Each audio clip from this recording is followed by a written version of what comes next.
मागील मतदारसंघ हा मंडली गटाचा बालेकिल्ला आहे. दिग्विजय पाटील उभा राहून द्यात आणि कोणी उभा राहून द्यात, त्याचा आमच्या मतदारसंघावर परिणाम होणार नाही. एकनाथ शिंदेच्या शिवसेनेचेच उमेदवार जिल्हा परिषद व पंचायत समिती मतदारसंघातून निवडून येतील.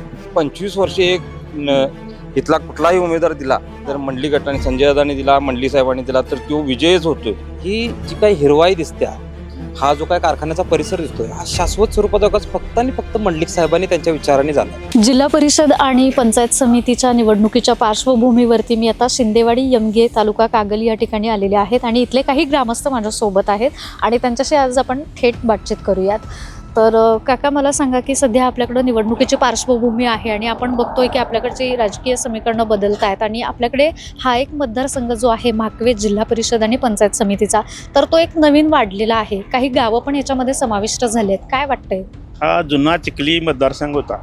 चिखली जिल्हा परिषद मतदारसंघात मंडली गटाचे कायम प्राबल्य आहे. कायम मंडली गटातच इथं उमेदवार विजय होतोय चिखली जिल्हा परिषद. त्यातीलच ही गावे सोनगेपासून चिमगावपर्यंत चिखली जिल्हा परिषदमधील जे मंडलिकांचा बालेकिल्ला आहे, हा बालेकिल्ल्यातलाच मतदारसंघ हा नवीन म्हाकवे मतदारसंघ म्हणून झालेला आहे. त्यात बोरवडे गावातील 1-2 गावं, शिंदेर्ली मतदारसंघातील 4 गावं असा मिळून एक नवीन म्हाकवे मतदारसंघ झालेला आहे. या मतदारसंघावर मंडलिकांचंच प्राबल्य कायम राहिलेलं आहे. त्यामुळं या जिल्हा परिषद मतदारसंघामध्ये मंडली गटाचाच शिवसेनेचा एकनाथ शिंदेच्या शिवसेनेचेच उमेदवार जिल्हा परिषद व पंचायत समिती मतदारसंघातून निवडून येतील अशी आम्हाला खात्री आहे. बरोबर. आता यांनी सांगितलेलं आहे की म्हाकवे जिल्हा परिषद जी आहे तर ती नवीन आपल्याकडे तयार झालेली आहे. त्यामुळे थोडंसं आपल्याला भरपूर मेहनत घ्यावी लागणार आहे या मंडलिक गटाला, बरोबर? कारण की पहिल्यांदाच नवीन तयार होतोय हा सगळा विषय. तर मग याबद्दल काय वाटतं तुम्हाला? त्यांनी सांगितलंय की हा मंडलिकांचा बालेकिल्ला आहे. काय प्रयत्न चालू आहेत? हा मंडलिकांचा बालेकिल्ला गेली 27 ते 28 वर्षे एक टाक आहे. यमगे पंचायत समितीवर साधारणपणे 25 वर्षे इथला कुठलाही उमेदवार दिला तर मंडली गटाने संजय दादांनी दिला, मंडली साहेबांनी दिला तर तो विजयच होतोय. आणि हा म्हाकवे मतदारसंघ हा अतिशय चांगला आहे. आमच्या शाळा संस्थेच्या माध्यमातून आणि कारखान्याच्या माध्यमातून इथं भरपूर लोकांचं काम झालेलं आहे आणि कुठल्याही परिस्थितीत हा म्हाकवे मतदारसंघ आमचे उमेदवार विजय भोसले आणि बाणग्याचे सावंत आणि शिवानी माळी हे कुठल्याही परिस्थितीत विजयी होतले अशी आम्हाला खात्रीशीर गॅरंटी आहे. आणि आपल्या या मतदारसंघामध्ये ना मंडलिकांचा गट एका साईडला आहे आणि बाकीचे 3 गट एकत्र आहेत. त्यामुळे जरा प्रतिस्पर्धी काटेकी टक्कर थोडी होतीये. तर म्हाकवे मतदारसंघाला याचा फायदा कसा होईल? गेली 50 वर्षे जरी या राजकारणात मंडली गट कार्यरत आहे. त्यामुळे मंडली गटाला संघर्षाशिवाय काही कुठलाही आजपत्रचा इतिहास आहे. संघर्षाशिवाय कुठलं काही मिळालेलं नाही. तरी ज्या जिल्हा परिषद शिवानंद माळी म्हाकवे पण जिल्हा परिषद शिवानंद माळी यमगे पंचायत समितीचे विजयभाऊ भोसले ही उच्चांकी मताने विजयी होतील. संघर्षाशिवाय या मंडली गटाला काही आज तर मिळाले नाही. एक साईडला बलाढ्य शक्ती असून तरीसुद्धा मंडली गटाचा या मतदारसंघावर प्रबळ दावेदार आहे. तर आता काका यांनी सांगितलं की मंडलिक जे आहे तर त्यांचा हा बालेकिल्ला आहे आणि प्रबळ दावेदार ते ठरत आहेत.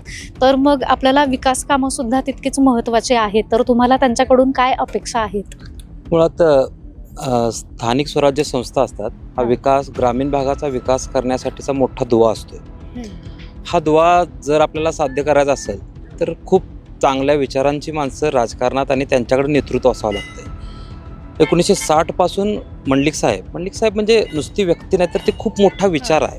आणि नुसता विचार नाही, विकासाचा 2 अर्थ होता. विकास एक तात्पुरता असतो, विकास एक शाश्वत स्वरूपाचा असतो. आणि आजूबाजूला तुम्ही जर बघत असाल ही जी काही हिरवाई दिसते, हा जो काही कारखान्याचा परिसर दिसतोय, हा शाश्वत स्वरूपाचा विकास फक्त आणि फक्त मंडलिक साहेबांनी त्यांच्या विचाराने झाला आहे. तोच विचार आता सध्यासुद्धा आदरणीय संजयदादा मंडलिक साहेब आणि त्यांचे पुत्र वीरेंद्र भैया मंडलिक साहेब त्यांच्या रूपाने मिळतोय. आणि ग्रामीण भागाचा चेहरामोहरा बदलायचा असेल तर हा बदलण्यासाठी जिल्हा परिषद आणि पंचायत समिती दोन्हीकडं मंडलिकांचे विचार असावेत असं आम्हाला सर्वांना सामान्य नागरिक म्हणून वाटतंय. आणि ते जर व्हायचं असतील तर जिल्हा परिषदेचे म्हाकवे मतदारसंघाचे उमेदवार आदरणीय शिवानंद माळी आणि पंचायत समिती यमगेचे उमेदवार आदरणीय विजयराव भोसले साहेब हे दोघेही विजय होणं नुसतंच मंडलिकांच्यासाठी गरजेचं नाही तर सामान्य जनतेच्यासाठी सुद्धा खूप गरजेचं आहे. असं मला जनतेला आवाहन करायचं की तुम्ही सुद्धा विचार करा की गरज आहे, मंडलिकांची गरज आहे. नुसताच इलेक्शन नाही आहे, नुसतीच निवडणूक नाही आहे, तर मंडलिकांच्या विचारांची सामान्य जनतेच्या विकासासाठी खूप महत्त्वाची आणि गरज आहे. ती गरज ओळखून सामान्य जनतेने मग गट तट पक्ष याचा कोणताही विचार न करता मंडलिकांच्या पाठीशी ठामपणे उभं राहावं. जे ज्या ताकदीनं त्यांच्या उभे राहतील तेवढ्या किंवा त्याच्यापेक्षा जास्त ताकदीनं त्यांना विकासाच्या स्वरूपात त्याची परतफेड मिळेल असं मला वाटतं.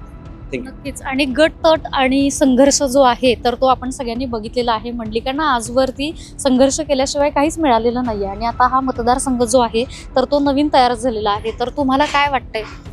काय अडचण येणार नाही. मंडलिक साहेबांच्या विचाराने चालणारे आपला मंडलिक गट आहे. पण असं का वाटतंय तुम्हाला की मंडलिक निवडून येतील, काही अडचण येणार? काय अडचण नाही. विचित्र आघाडी जी आता झालेली आहे त्यावर वैचारिक आघाडी अशीच ही लढाई आहे. जी काय आघाडी आता झालेली आहे तिची विचित्र वाटते, ती सर्वसामान्याला पटलेली नाही. त्यामुळं नक्कीच सर्वसामान्य लोक या विचित्र आघाडीच्या विरोधात मतदान करून आमच्या मंडलिक गटाला मतदान करतील असं आशा वाटते. तर यांनी सांगितलेलं आहे की विचारधारा जी आहे तर ती एकत्र आलेली आहे आणि मंडलिक साहेब हे एकाकी पडलेले आहेत. 3 गट एकत्र आहेत. काय वाटतंय? डेफिनेटली निवडून येणार, कारण आत्तापर्यंतच्या एकूण आत्ता गेल्या पंचवार्षिकमध्ये जे मंडलिक गटाने जे MG पंचायत समितीमध्ये आणि इतर मतदारांचे जे प्रयत्न केलेले आहेत, सुखसोयी केलेल्या आहेत, त्या अगदी जनतेच्या कल्याणासाठी त्या जिथूनच जनता मंडलिक गटाला निवडून दिल्याशिवाय राहणार नाही आणि 100% निवडून येणार. यमगे गावचे तुम्ही आहात आणि यमगे गाव जे आहे तर तिथले उमेदवार जे आहेत तर त्यांच्याकडून तुम्हाला काय अपेक्षा आहेत? आणि ते जिल्हा परिषदेचे सदस्य उपसभापती पण राहिलेले आहेत. विजय भोसले हे एमगेचे नेतृत्व करतात आणि त्यांची मिसेस एक मागील ग्रामपंचायतला 2.5 वर्षे सरपंच होत्या. विजय भोसले साधारण 10 वर्षे ग्रामपंचायत सदस्य होते. त्यानंतर 5 वर्षे पंचायत समितीचे सदस्य, त्यानंतर उपसभापतीपद. तिने एमगेमध्ये केलेल्या विकास कामाचं बोलायला गेलं तर आमच्या गायगोटी प्रकल्पाला ज्या पंचायत समितीच्या योजना आहेत त्या पूर्ण लोकांच्याबद्दल पोहोचवण्याचं काम केलं. विहिरींची कामं जी आहेत ते विहिरींची बी कामं त्यांच्या माध्यमातून प्रत्येक आमच्या गावात एक 20-25 विहिरी तरी साधारण मंजूर करून त्यांनी त्या मार्गस्थ लावल्या. त्याच्यानंतर गट्टर असेल, रस्ते असतील, 2 कोटीची पाईपलाईन संजयदादा मंडलिक ज्यावेळी होते खासदार त्यावेळी त्यांच्या माध्यमातूनच ती 2 कोटीची पाईपलाईन मंजूर होऊन ती पूर्ण झालेली असून त्याचं पाणी पुरवठा सुद्धा फिल्टर अवस्थेत सगळं व्यवस्थित चालू आहे. आपल्या या मतदारसंघामध्ये गटातटाच्या चर्चा झालेल्या आहेत आणि यासोबतच म्हाकवे मतदारसंघ जो आहे तर तो नव्याने तयार झालेला आहे. तर मग याचं कसं असणार आहे इथलं चित्र एकंदर? आता शिवसेना ही आपली कागल तालुक्यात पुरेपूर पहिल्यापासूनच हे आहे. मतदान आपल्याला जादा पडणार आणि जादा आम्ही घेणारच, त्यात काय हे नाही, वाद नाही. आणि हे आता झालेली आहे युती ती विचित्र झालेली आहे. त्यामुळे काय त्याचा आमच्या ह्याच्यावर काय परिणाम होणार नाही आणि आपला विकास पण आपला भरपूर झालेला आहे. दादानी ते संजय दादांनी ते आपल्या गावात भरपूर निधी आणून दिला आहे. त्यामुळे कामं भरपूर झालेली आहे. त्या सुविधा ज्या आहेत तर त्या तुमच्यापर्यंत पोहोचलेल्या आहेत का? दिंडी रस्ता म्हणा, हे माऊली मंदिराचा हॉल ते सगळं पूर्ण केलेलं आहे. रस्ते कॉन्क्रीट ते भरपूर कामं झालेली आहेत आपल्या ह्याच्यात.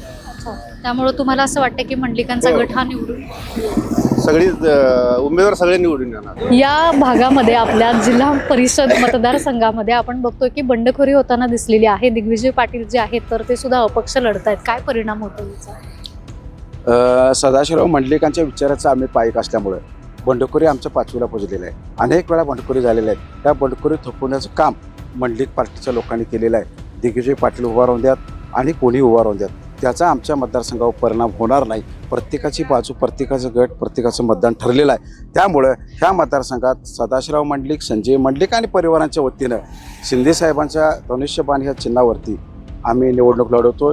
लाडक्या बहिणीचा देखील परिणाम होणार आहे. प्रत्येक महिलांच्या खात्यावरती आम्ही 1500 रुपये द्यायला लागलो आहे. आता पुढच्या काही दिवसात 2100 रुपये करणार आहोत. एक महिला आमच्या बँकेपर्यंत जात नव्हत्या, धाडसाना जाऊन ते पैसे काढून आल्यात.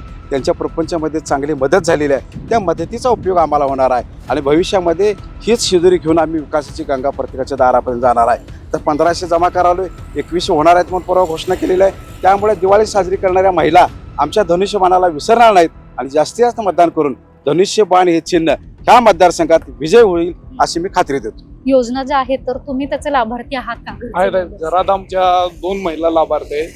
प्रत्येक घरात 1-2 महिला लाभार्थी आहेत. त्यामुळे लोकांचं त्याच्या उदरनिर्वाह चालतो. त्यामुळे तुम्हाला विकास काय अपेक्षित आहे? विकास आता कागल तालुक्याचा भरपूर झालेला आहे. महत्वाचा विकास काय, तुम्हाला पाणी, शिक्षण, नोकरी सगळ्या संधी मंडलिक साहेबांनी उपलब्ध केल्या. त्यामुळे ह्या मतदारसंघात कोणी काय करून दे, मागील मतदारसंघ हा मंडलिक गटाचा बालेकिल्ला आहे.